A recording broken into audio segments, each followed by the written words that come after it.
Pernahkah kamu terbangun di tengah malam, saat semua orang masih tertidur, saat udara begitu dingin dan dunia terasa sunyi? Lalu kamu duduk diam dalam remang, menatap sajadah yang terhampar di hadapanmu. Hening. Tak ada suara. Tapi hatimu bergetar. Ada rasa yang tak bisa dijelaskan. Seperti ada sesuatu yang menuntunmu. Seolah ada yang memanggil. Dan entah bagaimana, kamu tahu, itu bukan panggilan biasa. Kalau malam-malam semacam ini pernah kamu alami, mungkin kamu tidak sedang dibangunkan oleh alarm atau rasa haus. Bisa jadi, ada yang sedang mengetuk lembut hatimu. Memanggilmu bukan karena engkau berdosa, tapi karena dia rindu padamu. Ada rasa yang sulit dijelaskan, tapi dalam diam kamu mengerti, kamu sedang ditarik menuju sesuatu yang lebih tinggi. Assalamualaikum sahabat langit. Terima kasih sudah hadir di sini. Terima kasih karena telah meluangkan waktu dari sibuknya dunia untuk mendengarkan bisikan dari langit. Bukan suatu kebetulan kamu menemukan ruang ini. Bukan karena jari kamu salah klik atau karena YouTube secara acak menyarankan video ini. Tapi karena hatimu sedang dibimbing menuju cahaya. Kamu sedang dituntun untuk melihat sesuatu yang selama ini mungkin tersembunyi. Bukan oleh mata, tapi oleh kesibukan dan keramaian hidup. Apa yang akan kita bahas kali ini bukan sekadar tentang sholat malam. Bukan hanya soal tahajud sebagai ibadah yang dikerjakan saat sepertiga malam terakhir. Tapi tentang rahasia yang membuat tahajud tidak sekadar menjadi rutinitas, melainkan menjadi kendaraan yang langsung naik ke langit. Menghantarkan doa-doamu tanpa hambatan, dan menyampaikan rindumu kepada Sang Maha Mendengar tanpa jeda. Ada 3 hal besar yang membuat tahajud tidak tertahan di bumi. 3 rahasia yang jika kita ketahui dan kita amalkan, bisa membuat malam-malam kita menjadi lebih dari sekadar waktu ibadah. Ia akan menjadi tempat pulang. Tempat bercakap paling jujur. Tempat kita meletakkan segala penat, tanpa harus banyak berkata. Dan dari 3 hal itu, kita mulai dari yang pertama. Hal yang terlihat kecil, tapi justru paling menentukan. Sesuatu yang menjadi penentu apakah sujud kita hanya menyentuh lantai, atau benar-benar menyentuh langit. Hal pertama itu adalah niat. Kita terbiasa mengucap dalam hati, aku berniat sholat tahajud karena Allah. Kalimat itu terdengar baku dan sangat akrab di telinga kita. Tapi pernahkah kita benar-benar duduk diam dan menanyakan pada diri sendiri, apa sebenarnya yang aku cari di balik semua ini? Apa yang aku harapkan dari bangun tengah malam, dari menunduk dalam gelap, dari menangis di antara rakaat-rakaat yang hanya disaksikan oleh dinding kamar? Apakah tahajud kita benar-benar karena ingin mendekat kepadanya, atau karena kita sedang ingin sesuatu dari dunia? Apakah kita bangun karena cinta atau karena kecewa? Apakah kita sujud karena rindu atau karena takut kehilangan sesuatu? Banyak dari kita yang tahajud karena ingin masalah cepat selesai. Karena ingin jodoh segera datang. Karena ingin rezeki mengalir deras. Karena ingin hidup jadi lebih ringan. Dan itu semua tidak salah. Karena kita memang hamba. Dan seorang hamba wajar jika datang membawa harap. Tapi jika kita hanya datang saat butuh, hanya mengetuk pintunya saat sedang sempit, tidakkah itu seperti orang yang hanya mengunjungi rumah temannya jika lapar? Bayangkan seseorang yang hanya datang kepadamu setiap kali ia butuh pertolongan. Tak pernah datang karena ingin bertemu. Tak pernah hadir karena rindu. Ia hanya muncul saat masalah datang. Kamu mungkin tetap membantunya. Tapi lama-lama kamu akan merasa, ia datang bukan karena cinta, tapi karena terpaksa. Tahajud bukan tempat transaksi. Ia bukan ruang untuk bernegosiasi. Ia adalah ruang suci di mana cinta paling murni bisa kita curahkan. Sebuah pertemuan yang tidak bisa ditukar dengan hal lain. Jika niat kita sudah benar, maka semua rasa letih, semua kantuk, semua rasa dingin akan berubah menjadi hangat. Karena dalam hati yang bersih, ibadah terasa ringan. Bahkan seolah menjadi kebutuhan. Rasulullah, manusia paling mulia, yang sudah dijamin surga, justru menangis dalam tahajudnya. Sampai-sampai kakinya bengkak karena terlalu lama berdiri. Ketika ditanya oleh Aisyah mengapa ia sedemikian gigih beribadah, Rasul menjawab dengan lembut, tidak bolehkah aku menjadi hamba yang bersyukur? Rasul tidak tahajud karena ingin sesuatu. Tapi karena ia merasa cinta itu terlalu besar untuk tidak dibalas. Ia ingin menunjukkan syukurnya dengan cara yang paling tenang. Dalam gelap. Dalam sepi. Dalam sujud yang panjang. Jika kita bisa meniru sedikit saja dari cinta semacam itu, maka tahajud kita akan naik ke langit. Karena niat yang benar adalah cahaya. Ia akan menerangi doa-doa yang kita panjatkan. Ia akan membungkus harapan kita dengan kelembutan. Maka jangan heran, jika orang yang sholat malamnya penuh cinta, wajahnya akan bercahaya di siang hari. Hatinya tenang. Kata-katanya sejuk. Rezekinya lapang. Banyak orang berharap tahajud mendatangkan rezeki. Tapi lupa bahwa rezeki terbesar bukan uang atau jabatan, melainkan ketenangan hati dan perbaikan diri. Karena dari dua hal itu, semua kebaikan akan mengikut. Jika hatimu sudah tenang, keputusanmu akan lebih jernih. Jika jiwamu sudah berubah, hidupmu akan lebih ringan. Dan semua itu bermula dari sujud yang mungkin tidak diketahui siapapun kecuali dirimu dan Allah. Sahabat Ashifa, kalau kamu pernah merasakan dua tanda ini, itu bukan kebetulan. Itu adalah isyarat bahwa malam-malammu tidak sia-sia. Bahwa air matamu di hadapan sajadah telah diangkat dan dibalas dengan sesuatu yang lebih mahal dari sekadar jawaban langsung. Yaitu hati yang damai dan jiwa yang bersih. Dan jika kamu merasa tanda-tanda ini mulai hadir dalam hidupmu, jangan ragu untuk meresponsnya dengan syukur. Karena tidak semua orang mendapatkannya, meskipun mereka juga bangun malam. Terkadang, orang melakukan tahajud hanya karena ingin keinginan dunia terkabul. Tapi yang diterima, adalah mereka yang sujudnya tulus, bahkan saat tidak ada yang ingin diminta. Bagian pertama ini baru permulaan. Masih ada 3 tanda lagi yang akan membuka mata kita lebih dalam. 3 tanda yang akan membawa kita pada pemahaman bahwa setiap malam yang kita korbankan untuk bangkit, setiap rasa kantuk yang kita lawan, tidak pernah sia-sia di hadapan langit. Untuk saat ini, renungkan 2 tanda ini. Rasakan dalam dirimu. Dan jika kamu benar-benar pernah mengalaminya, kirimkan angka 77 di kolom komentar. Sebagai bentuk energi positif dari satu hati ke hati yang lain. Karena kita semua sedang berjalan pada jalan yang sama. Jalan sunyi yang hanya dipilih oleh mereka yang ingin dekat, bukan hanya ingin diberi. Langit tidak tidur. Langit tidak lupa. Dan langit selalu menyambut suara yang tulus, meski hanya berbisik di tengah malam. Bayangkan seseorang yang setiap malamnya bersujud dalam gelap. Di saat semua orang tertidur, ia berdiri dengan mata yang berat, tubuh yang lelah, tapi hati yang begitu hidup. Ia bukan siapa-siapa di mata dunia. Tak dikenal, tak viral, bahkan mungkin dilupakan oleh orang-orang sekitarnya. Tapi di langit, namanya disebut. Doanya diterima. Dan sujudnya meninggalkan jejak. Sahabat Ashifa, terima kasih karena kamu masih bersama kami dalam perjalanan spiritual yang tidak semua orang berani tempuh. Kamu yang sedang menyimak ini, bukanlah pendengar biasa. Kamu adalah bagian dari mereka yang dipilih untuk memahami kedalaman malam, bukan sekadar lalui hari-hari dengan rutinitas kosong. Dan perlu kamu tahu, jika kamu sampai di bagian kedua ini, itu artinya hati kamu masih dipandu. Bukan karena penasaran, bukan karena algoritma, tapi karena kasih dari Allah yang ingin kamu paham bahwa apa yang kamu lakukan selama ini di sepertiga malam, bukan sekadar ibadah biasa. Tapi bentuk cinta paling tulus dari seorang hamba yang sedang merindukan kedekatan sejati. Pada bagian pertama, kita sudah membahas 2 tanda awal. Tanda yang hadir secara lembut di hati dan perubahan yang terasa dari dalam diri. Tapi tahukah kamu bahwa saat tahajudmu benar-benar diterima oleh langit, ada satu hal aneh namun indah yang mulai terjadi dalam hidupmu. Dan inilah tanda ketiga. Tanda ketiga adalah saat kamu mulai menemukan keajaiban-keajaiban kecil yang datang tanpa kamu minta. Bukan keajaiban yang besar seperti tiba-tiba kaya raya atau naik jabatan. Tapi lebih kepada hal-hal tak terduga yang membuatmu tertegun dan mengucap syukur secara spontan.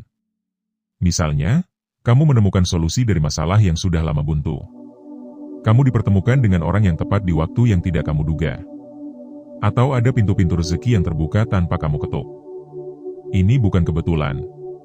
Ini adalah bentuk jawaban dari langit yang disampaikan dengan cara yang elegan. Allah tidak selalu menjawab doa dengan petir atau kejutan besar. Terkadang jawabannya adalah lewat ketenangan saat masalah datang, atau lewat jalan yang tiba-tiba terbuka di saat kamu hampir putus asa.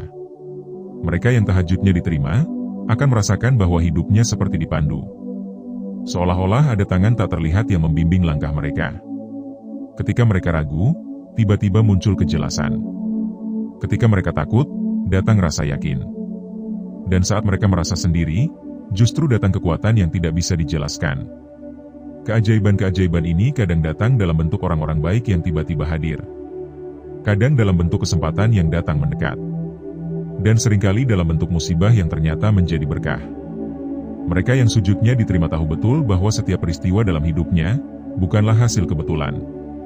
Tapi bagian dari skenario besar yang disusun oleh langit sebagai jawaban dari malam-malam panjang yang ia isi dengan doa dan air mata. Orang yang tahajudnya diterima, tidak akan sombong ketika hidupnya mulai membaik. Karena mereka tahu, bahwa semua yang mereka terima, bukan karena hebatnya mereka beribadah. Tapi karena kasih dari zat yang mereka sebut dalam sujud-sujud mereka.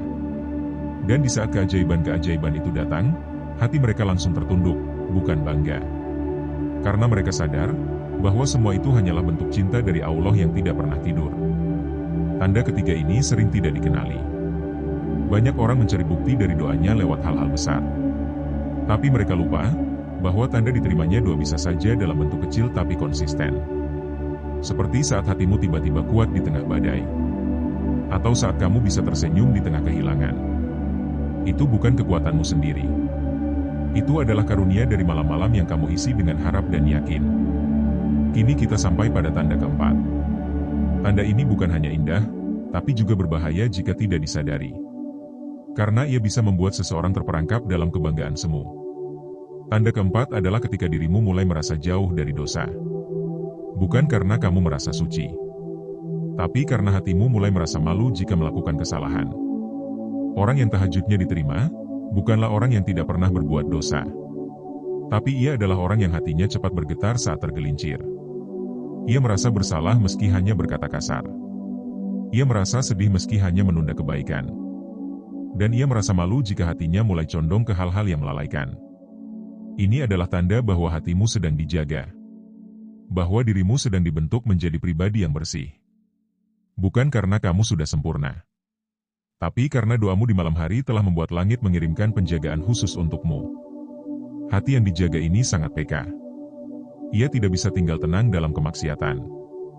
Ia gelisah saat jauh dari kebaikan. Dan ia selalu merindukan suasana sujud. Bahkan saat kamu lalai, hatimu akan segera mengingat. Kamu tidak bisa lama-lama nyaman dalam dosa. Dan ini adalah nikmat yang sangat mahal. Karena banyak orang berbuat salah, tapi tidak merasa bersalah. Mereka yang sudah mencapai tanda keempat ini, biasanya memiliki kecenderungan untuk menjauh dari lingkungan yang merusak. Bukan karena merasa lebih baik. Tapi karena hatinya tidak kuat jika harus berlama-lama dalam atmosfer yang penuh kelalaian. Ia mulai selektif dalam memilih teman, dalam memilih aktivitas, dan dalam mengisi waktu. Semua itu bukan karena ingin terlihat suci. Tapi karena dirinya sudah merasa cukup dengan dunia. Ia tidak lagi mencari tepuk tangan, karena malam-malam sunyinya telah membuatnya cukup dengan tatapan dari langit. Dan yang paling khas dari orang-orang ini, adalah mereka mudah menangis saat mendengar ayat. Mudah tersentuh saat melihat kebaikan orang lain. Dan tidak pernah bosan untuk mendoakan yang terbaik bagi orang-orang di sekitarnya. Hatinya tidak penuh dendam. Tidak mudah marah. Tidak gampang iri. Karena ia sudah terlalu sibuk menjaga hubungan dengan langit. Mungkin kamu pernah berada di titik itu. Atau sedang menuju ke sana. Maka bersyukurlah. Karena tidak semua orang bisa mendapatkan hati yang sensitif terhadap dosa. Dan jika kamu merasa semakin berat untuk melakukan maksiat, itu artinya sujudmu mulai membersihkan dirimu secara perlahan. Tanda ketiga dan keempat ini adalah bukti bahwa langit bukan hanya mendengar, tapi juga membalas. Tidak dengan cara yang heboh, tapi dengan cara yang sangat personal. Karena tahajud adalah ibadah yang paling personal. Tidak ada yang tahu selain kamu dan Allah. Dan balasannya pun juga sangat personal. Tidak selalu lewat uang, jabatan, atau popularitas. Tapi lewat rasa cukup, rasa malu, dan rasa dijaga. Sahabat Ashifa, jika kamu sampai pada titik di mana kamu melihat keajaiban-keajaiban kecil dalam hidupmu, dan hatimu mulai sensitif terhadap dosa, itu artinya kamu sedang dituntun. Kamu sedang dalam pelukan langit. Dan kamu sedang berjalan di jalan yang tidak ramai, tapi penuh cahaya. Bersyukurlah jika kamu merasakannya. Dan teruslah berjalan dalam sunyi. Karena jalan ini, walau tidak banyak yang menempuh, tapi ia adalah jalan para kekasih. Jalan para pencari kedekatan. Jalan mereka yang memilih hubungan langsung dengan pencipta, dibanding pujian manusia. Kita akan melanjutkan ke bagian terakhir. Tanda kelima yang paling dalam. Tanda yang akan menyempurnakan semua tanda sebelumnya. Tapi untuk sekarang, renungkan tanda ketiga dan keempat ini. Rasakan apakah kamu sudah mulai merasakannya. Dan jika iya, Katakan dalam hati bahwa semua sujudmu selama ini tidak sia-sia. Karena langit tidak pernah tutup. Langit tidak pernah diam. Dan langit selalu menyambut siapa saja yang datang di waktu yang paling sunyi. Terima kasih masih membersamai langkah ini. Terima kasih karena kamu bukan hanya menjadi penonton, tapi juga menjadi pejalan. Di malam yang hening, kamu memilih menempuh jalan yang tidak semua orang pilih. Dan itu adalah bukti bahwa hatimu sedang digerakkan oleh sesuatu yang lebih tinggi. Kamu tidak berada di sini karena kebetulan. Tidak ada satupun takdir yang hadir secara acak ketika hati sedang serius mencari. Jika kamu sampai di bagian ketiga ini, itu berarti ada bagian dari dirimu yang benar-benar ingin tahu apakah langkahmu sudah benar. Apakah malam-malam sunyimu selama ini benar-benar bermakna? Dan apakah sujud-sujud panjangmu tidak sia-sia? Sebelumnya kita sudah membahas 4 tanda yang halus tapi nyata. Tanda yang bisa dirasakan oleh hati yang jujur dan mata batin yang tidak tertutup. Sekarang, kita akan membahas tanda kelima. Tanda yang bisa dibilang paling dalam. Tanda yang tidak bisa dijelaskan hanya dengan kata, tapi terasa seperti bisikan lembut yang mendiamkan seluruh gelisah. Tanda kelima bahwa tahajudmu diterima oleh Allah adalah ketika kamu mulai merasa cukup, bahkan ketika duniamu belum sempurna. Coba renungkan. Kita hidup di dunia yang terus mendorong kita untuk merasa kurang. Kurang kaya. Kurang cantik. Kurang sukses. Kurang diakui. Tapi di tengah semua tuntutan itu, kamu justru mulai merasa damai. Bukan karena semuanya sudah sempurna, tapi karena hatimu sudah tidak menggantungkan kebahagiaan pada dunia. Ini bukan pasrah. Ini bukan menyerah. Tapi ini adalah bentuk tertinggi dari ridho. Saat kamu mulai bisa bilang dalam hati, aku tidak punya segalanya, tapi aku sudah punya cukup untuk bersyukur. Orang yang tahajudnya diterima, tidak harus hidup mewah. Tidak harus punya semua yang diinginkan. Tapi dia akan diberikan satu harta yang sangat mahal, rasa cukup. Rasa cukup ini adalah anugerah yang jarang disadari. Saat kamu tidak iri dengan pencapaian orang lain. Saat kamu tidak gelisah dengan rezeki yang belum datang.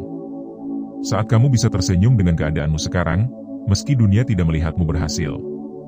Maka itulah tanda bahwa hatimu sedang diisi oleh cahaya dari langit. Rasa cukup ini muncul bukan karena kamu berhenti berusaha. Tapi karena kamu tahu bahwa setiap usaha yang kamu lakukan sudah dicatat.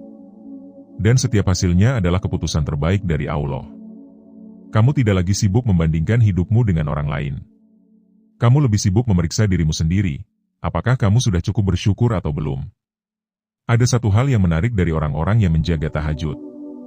Mereka bukan orang yang paling kaya. Tapi mereka selalu punya kekayaan hati. Ketika diuji, mereka bersabar. Ketika diberi, mereka bersyukur. Dan ketika tidak tahu apa yang akan terjadi besok, mereka tetap tenang. Karena mereka percaya bahwa Tuhan yang mereka temui di malam hari, juga yang akan mengatur siang mereka. Ketenangan seperti ini tidak bisa dibeli. Tidak bisa dipelajari dari buku. Ia hanya lahir dari keintiman. Dan tahajud adalah waktu paling intim antara hamba dan Tuhannya. Bayangkan, saat dunia terlelap, kamu bangun. Di antara gelap dan dingin, kamu memilih untuk berbicara kepada zat yang tak terlihat, tapi sangat dekat. Kamu menangis tanpa suara. Kamu memohon tanpa pamer. Kamu mengadu tanpa penonton. Dan dari sana, lahirlah rasa yang tidak bisa dijelaskan. Rasa yang menyelimuti jiwamu, dan membuatmu berkata dalam hati, aku cukup. Bahkan ketika rezekimu belum melimpah, kamu merasa tidak kekurangan. Bahkan saat cintamu belum terbalas, kamu merasa tidak kesepian. Bahkan ketika doa-doamu belum terjawab, kamu tidak kehilangan harapan. Karena kamu tahu, bahwa semua sujudmu sedang bekerja. Mungkin tidak terlihat hari ini. Tapi kelak, kamu akan melihatnya. Mungkin bukan dalam bentuk harta. Tapi dalam bentuk ketenangan yang membuatmu bisa tidur nyenyak. Dalam bentuk kejernihan pikiran yang membuatmu tidak mudah iri. Dalam bentuk kekuatan batin yang membuatmu tetap berdiri saat orang lain tumbang. Rasa cukup ini juga membuatmu lebih tulus. Kamu tidak lagi beribadah karena ingin dilihat. Kamu tidak lagi berbuat baik karena ingin balasan. Kamu melakukannya karena itu bagian dari dirimu. Dan kamu tahu, bahwa meskipun dunia tidak memberi tepuk tangan, langit sedang mencatat semuanya. Sahabat Ashifa, jika kamu merasa bahwa hatimu mulai tenang meski ujian belum selesai. Jika kamu merasa bahwa kamu tidak lagi terlalu tergantung pada pujian manusia. Jika kamu mulai bisa memaafkan, bukan karena mereka minta maaf, tapi karena hatimu ingin bebas. Maka itu adalah tanda bahwa sujudmu telah mengalirkan cahaya ke jiwamu. Dan jika kamu sudah sampai di titik ini, maka bersyukurlah. Karena kamu sedang menikmati hasil dari sebuah ibadah yang tidak banyak disukai oleh hawa nafsu, tapi sangat dicintai oleh langit. Tahajud memang berat. Ia bukan ibadah yang populer. Tapi justru karena itu, ia menjadi sangat istimewa. Dan siapapun yang istiqomah menjalaninya, tidak akan pernah dibiarkan sendiri oleh Allah. Di titik ini, mari kita lihat ke belakang. Kita telah membahas 5 tanda. Pertama, hati yang tenang. Kedua, perubahan dari dalam. Ketiga, datangnya kebaikan yang tidak diminta tapi dibutuhkan. Keempat, cepat sadar saat tergelincir dalam dosa. Dan kelima, rasa cukup yang menguatkan hati. Kelima tanda ini adalah cermin. Dan kamu bisa bercermin kapan saja. Bukan untuk menghakimi diri, tapi untuk menumbuhkan harapan. Karena selama kamu masih bangun di malam hari dan bersujud dengan sungguh-sungguh, tidak ada satupun usaha yang akan sia-sia. Mungkin kamu merasa belum sempurna. Tapi ingat, langit tidak menuntut kesempurnaan. Langit hanya menuntut kejujuran. Dan jika sujud-sujudmu lahir dari kejujuran, maka yakinlah bahwa semua itu sedang dicatat, dikumpulkan, dan akan dibalas dengan sesuatu yang lebih dari sekadar dunia. Sahabat Ashifa, dunia ini bising. Tapi malam selalu membawa sunyi yang menyembuhkan. Dunia ini cepat. Tapi sujud malam selalu memberi ruang untuk memperlambat, untuk merenung, untuk menata ulang. Dan disitulah letak keajaibannya. Di akhir bagian ini, biarkan dirimu sejenak diam. Bukan untuk menyerah, tapi untuk merenung. Bahwa apapun yang kamu lakukan di malam hari, tidak akan pernah luput dari pandangan Allah. Setiap tetes air mata, setiap bisikan doa, setiap tarikan nafas yang lirih, semua itu sedang naik ke langit, dan sedang disiapkan jawabannya. Kirimkan 77 dalam hatimu. Sebagai kode bahwa kamu masih ingin meneruskan perjalanan ini. Sebagai isyarat bahwa kamu siap menerima cahaya dari sujudmu. Dan sebagai bentuk bahwa kamu sedang berkata dalam diam, aku percaya. Meski tidak terlihat. Meski belum terkabul. Aku percaya. Karena percaya adalah awal dari segalanya. Dan siapapun yang percaya, tidak akan pernah pulang dengan tangan kosong. Semoga malam-malam sunyimu membawa terang di dunia dan akhiratmu. Semoga sujud-sujud rahasiamu menjadi pembuka langit untukmu. Dan semoga, setiap kali kamu merasa sendiri, kamu tahu, bahwa ada zat yang selalu menunggu suaramu di sepertiga malam. Sampai bertemu di langit. Dan sampai jumpa di karya berikutnya.